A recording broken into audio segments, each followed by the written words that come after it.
عملية الدعم النفسي بناء على خبرة لسنين طويلة في الدعم النفسي بيكون ليها طريقتين. الطريقة الأولانية إن أخصائي الدعم النفسي يقدم الدعم النفسي ده بناء على معلومات وعلوم وكتب قراها واطلاع عليها وكورسات أخدها، بيمارس التقنيات زي ما هي بالظبط. الطريقة التانية إن يكون الشخص طبق على نفسه كل التقنيات اللي هو اتعلمها وكل العلوم اللي أخدها علشان يطبقها على حياته الأول، وبعد كده هضمها وبدأ يطلع المعلومات دي بالطريقة والبصمة اللي تخصه هو. مش كل اللي بيشتغل بالدعم النفسي ممكن يكون فاهم الطريقة التانية دي أو حتى عنده الجرأة والشجاعة إنه ياخدها، وده بيخلي عملية أداء الدعم النفسي مش دايما بتحقق النتيجة المرجوة. في توجه كبير للدعم النفسي بيقول إن لما أروح لأخصائي دعم نفسي سواء عن طريق الكورسات أو الجلسات أو حتى أتابع نشاطه عبر السوشيال ميديا، ده معناه إن أنا أكون مستريح. وده المنهج اللي بيشتغل عليه أخصائي الدعم النفسي، يبدأ ينفذ التقنيات زي ما هي بالظبط، يعني ببساطة يتعامل بنفس المنهج اللي بيتعامل من خلاله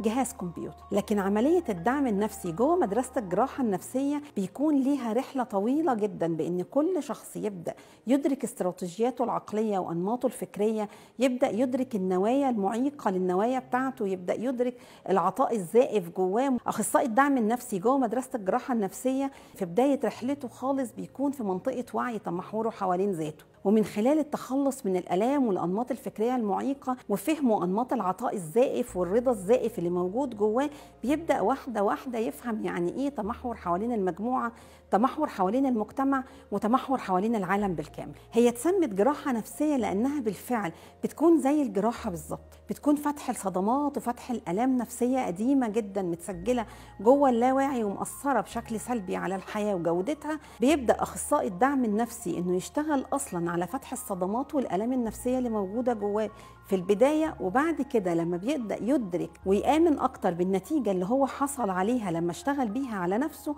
يبدأ يتعلم إزاي يشتغل بيها على الآخرين. وهنا بيقدر يكون جوه الجلسة هو والعميل مدرك حاجة مهمة جدا، إن مصلحته ومصلحة العميل حاجة واحدة، هو والعميل فريق واحد بيوصلوا لنتيجة واحدة، وهي مش دايما إن العميل يكون مستريح، بس العميل بتاعه يكون مستفيد.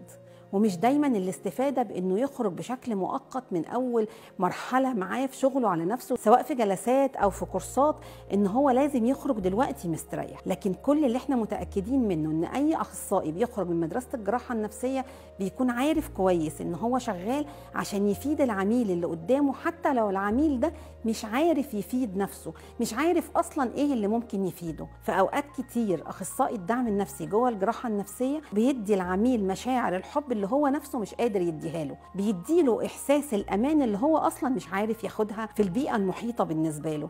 وعمر ده ما هيحصل لا بفهم كورسات ولا بحفظ معلومات ولا بقراية كتب، ده بيحصل في الغوص جوه الأنماط الفكرية والاستراتيجيات العقلية وفهم الآلام النفسية اللي بتحركه في البداية، ويتطور ويحصل له عملية ارتقاء داخلي عليها وتداوي حقيقي للألم، عشان يوم ما يقول للعميل بتاعه كلمة تكون عن تجربة حقيقية. أخصائي الدعم النفسي جوه مدرسة الجراحة النفسية ما حضرش محاضرة ولا اتنين عشان يبقى أخصائي دعم نفسي جوه مدرسة الجراحة النفسية.